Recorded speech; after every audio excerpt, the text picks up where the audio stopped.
بسم اللہ الرحمن الرحیم۔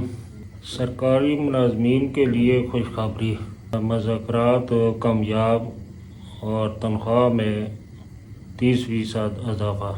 ناظرین، تمام سرکاری ملازمین نے پچھلے 2 دن سے اسلام آباد میں دھرنا دیا ہوا تھا۔ ان کے کچھ مطالبات تھے، جس میں ایک تو سیلری میں جو تفریق تھی اس کو ختم کرنے کے لیے، ایک اساتذہ میں کا جو 25% ٹیکس ریبیٹ تھا وہ ختم کر دیا گیا تھا۔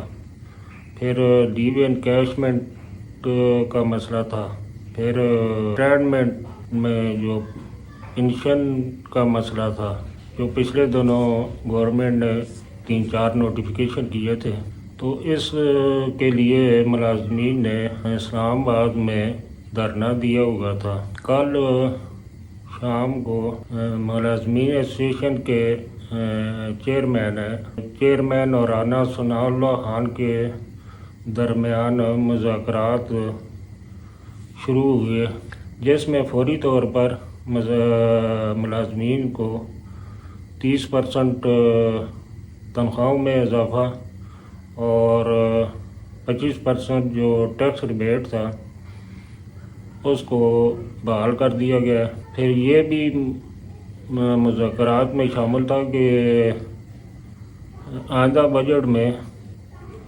House rent allowance, conveyance allowance اور ہائرنگ میں بھی اضافہ کیا جائے گا۔ بلکہ ہائرنگ کی تو میرا خیال کہتا ہے یہ تجویز پہلے بھی منسٹری آف ہاؤسنگ کو دی ہوئی ہے، ہو سکتا ہے کہ یہ بجٹ سے پہلے ہی ہو جائے، لیکن اس وقت فوری طور پر 30% تنخواہوں میں اضافہ اور 25% ٹیکس ریبیٹ کا 1-2 دن میں جو کلرک ایسوسیشن کے چیئرمین ہیں رحمان باجوہ صاحب، اس نے جو پریس کانفرنس کی ہے، انہوں نے کہا ہے کہ 1-2 دن میں وہ نوٹیفیکیشن ہو جائیں گے۔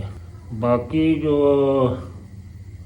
لیو انکیشمنٹ اور پنشن اصلاحات پر جو مذاکرات ہیں وہ جاری رہیں گے، اور اس پر بھی رانا ثناء اللہ صاحب نے ان کو یقین دہانی کروائی ہے کہ اس پر بھی ہم غور کریں گے۔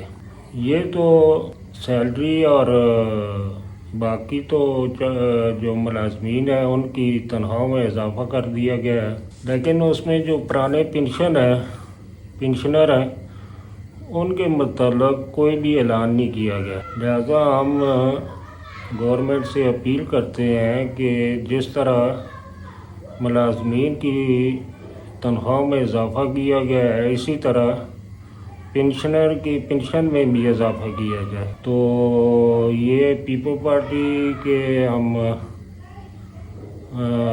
خورشید شاہ صاحب اور دوسرے لوگوں سے اپیل کرتے ہیں کہ پنشنر کے ساتھ زیادتی ہو رہی ہے اور ان کی پنشن میں بھی کچھ نہ کچھ اضافہ کیا جائے، کیونکہ مہنگائی جس طرح ملازمین کے لیے ہوئی ہے اسی طرح ان کے لیے بھی مہنگائی اسی طرح ہی ہے۔ لہذا گورنمنٹ آف پاکستان سے گزارش ہے کہ پنشنر کو اگنور نہ کریں، اور ان کے بھی جو ہے نا مسائل اسی طرح ہی ہیں، تو لہذا پنشن میں بھی اضافہ کیا جائے۔ شکریہ۔